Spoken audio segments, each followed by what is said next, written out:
এই লোকের চারপাশে তো বেশ্যারা আছে, বড় বড় লুচ্চারা আছে, বড় বড় ধর্ষকদের পাশে আছে। আমি এর জন্য প্রথম বলেছিলাম, পুরাণ প্রেম ভোলা যায় না।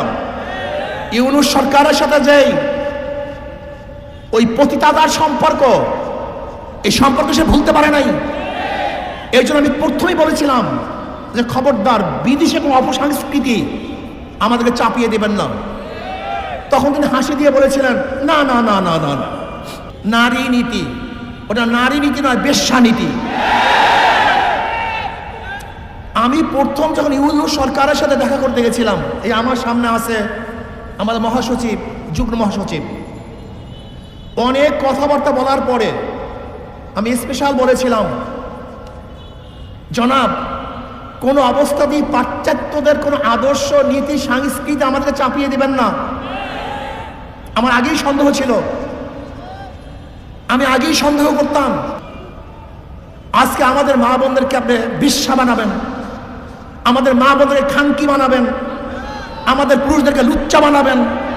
বলতে পারেন, হুজুর যৌনকর্মী বললেন না কেন, যৌন শিল্পী বললেন না কেন, পতিতা বললেন না কেন, এই খারাপ শব্দ ব্যবহার করলেন না কেন? বলতে পারেন না।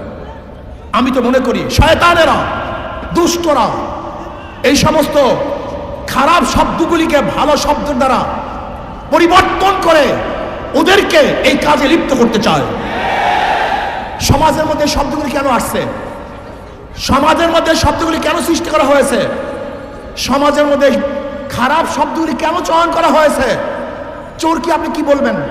ডাকাতকে কি বলবেন? খুনিকে কি বলবেন? ধর্ষককে কি বলবেন? এই শব্দগুলি কেন প্রয়োগ করা হয়েছে? যেন মানুষ এই কাজগুলি না করে, মানুষ যেন এই কাজগুলিকে ঘৃণা করে। আপনি খারাপ কাজের সুন্দর সুন্দর শব্দ প্রয়োগ করে ওই খারাপ কাজকে ভালো বানাবার চক্রান্ত করতেছেন। এইটাই বড় শয়তানি। এই নারী নীতি প্রণয়নকারী এরা কারা? এরা কোথা থেকে আসছে? এরা ওই টান বাজারে জন্ম হওয়া লোকগুলি, ওই টান বাজারে জন্ম হওয়া নারীরা একজন ভদ্র বিশিষ্ট সতী নারীদের আইন প্রণয়ন করে কিভাবে? ওই নারীগুলি আমার স্ত্রীর আইন প্রণয়ন করে কিভাবে? ওই নারীগুলি আমার মায়ের আইন প্রণয়ন করে কিভাবে? ওই নারীগুলি আমার মেয়ের আইন প্রণয়ন করে কিভাবে? আমার মেয়ে সতী, আমার স্ত্রী সতী, আমার মা সতী, সে একজন নারী। আমার মায়ের, আমার বোনের, আমার মেয়ের, আমার ফুফির, আমার নানির, আমার খালার আইন ওই বেশ্যারা করবে কিভাবে? ওই বেশ্যাগুলি সাহস কোথায় পেয়েছে? আমি বিশ্বাস করি এই বিশাল চক্রান্ত চলতেছে। ইউনূস সরকারকে হটাবার এটা চক্রান্ত।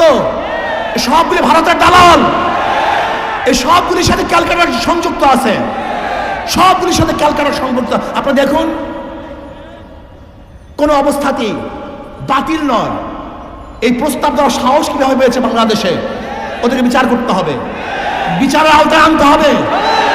এই ঢাকার বুকে প্রকাশ্য থেকে বিচার করতে হবে, যেন ভবিষ্যতে এই ধরনের কোনো প্রস্তাব আনতে কেউ সাহস না পায়।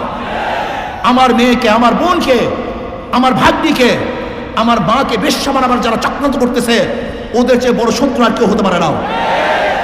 নারী নীতির প্রত্যেকটা পৃষ্ঠায় পৃষ্ঠায় ধর্মবিরোধিতা করা হয়েছে, প্রত্যেকটা পৃষ্ঠায় পৃষ্ঠায় ধর্মকে অপমান করা হয়েছে, প্রত্যেকটা পৃষ্ঠায় পৃষ্ঠায় এই বাঙালি জাতি সংস্কৃতিকে ধ্বংস করে নতুন এক বিদেশি চক্রান্তকে বাস্তবায়ন করার চক্রান্ত চলতেছে।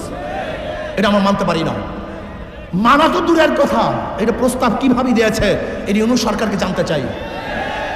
আজকে বাংলাদেশের সবচেয়ে বেশি সংস্কারের পক্ষে এবং এই সরকার যেন সময় পায় সংস্কারের জন্য, ইসলামী আন্দোলন বাংলাদেশ সবচেয়ে বেশি ভূমিকা পালন করতেছে।